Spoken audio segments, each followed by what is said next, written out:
Hi అండి, welcome to లక్ష్మితో సరదాగా. ఈరోజు మనం అరటికాయ ఫ్రై ఎలా చేయాలో చూద్దాము.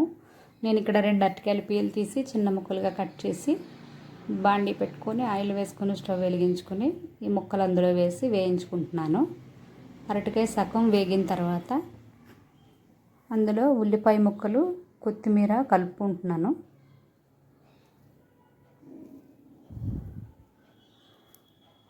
ఉల్లిపాయ కొత్తిమీర వేసి కలిపి సిమ్లో పెట్టి మూత పెడితే ఒక 5 నిమిషాల్లో మగ్గిపోతాయి. బాగా మగ్గిన తర్వాత ఉప్పు కారం కలుపుకొని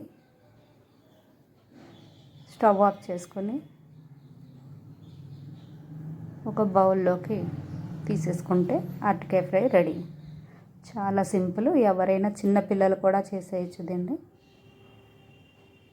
నేను ఇక్కడ 1 స్పూన్ కారం వేసుకుంటున్నాను. మాకు ఈ 1 స్పూన్ కారం సరిపోతుంది.